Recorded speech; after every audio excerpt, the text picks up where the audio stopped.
Bonjour à tous et bienvenue dans une nouvelle exploration du stoïcisme, cette philosophie ancienne qui continue de résonner dans nos vies modernes. Aujourd'hui, nous plongeons au cœur d'un principe fondamental du stoïcisme, la maîtrise de soi. Mais avant de commencer, abonnez-vous pour que mes enseignements touchent plus de monde. Qu'est-ce que la maîtrise de soi selon le stoïcisme? La maîtrise de soi, dans le contexte stoïcien, est la capacité de réguler nos désirs, nos pulsions et nos émotions pour vivre une vie vertueuse.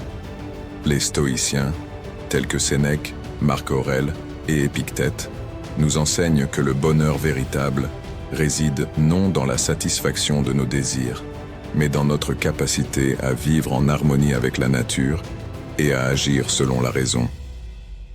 Pourquoi est-ce important? La maîtrise de soi est cruciale, car elle nous libère des chaînes de nos passions et de nos impulsions, qui sont souvent source de souffrance et de regrets. Comme le dit Épictète, ce ne sont pas les événements eux-mêmes qui nous troublent, mais nos jugements à leur égard.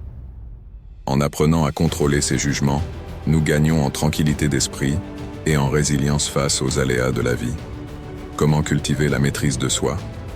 1. Connaissance de soi. Commencez par observer vos réactions face aux différentes situations. Force peut renforcer votre volonté et vous préparer à de plus grands défis. 3. Méditation sur les principes stoïciens. Méditez quotidiennement sur les enseignements stoïciens. Les réflexions de Marc Aurèle ou les leçons d'Épictète peuvent servir de guide dans votre quête de maîtrise de soi. 4. Acceptation. Apprenez à accepter ce qui est hors de votre contrôle, tout en agissant avec courage et justice sur ce qui est en votre pouvoir. Exemple de la vie quotidienne. Prenons l'exemple d'une personne confrontée à la colère.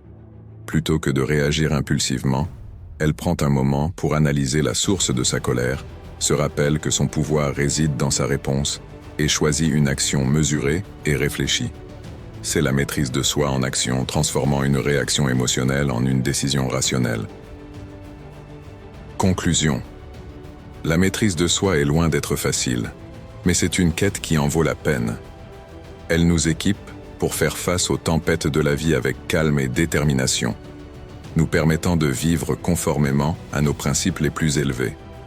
Comme le dit Marc Aurèle, la meilleure revanche est de ne pas être comme votre ennemi. En cultivant la maîtrise de soi, nous choisissons d'être les maîtres de nos vies plutôt que d'en être les victimes. Appel à l'action. Je vous invite à réfléchir aujourd'hui à un domaine de votre vie où la maîtrise de soi pourrait apporter une transformation. Prenez un petit engagement envers vous-même pour progresser dans cette voie. Partagez vos réflexions et vos progrès dans les commentaires. Et ensemble, avançons sur le chemin de la sagesse stoïcienne. Merci d'avoir regardé cette vidéo. Si vous avez trouvé de la valeur dans ces enseignements, n'oubliez pas de liker, de vous abonner et de partager cette vidéo. À la prochaine pour plus de réflexions stoïciennes.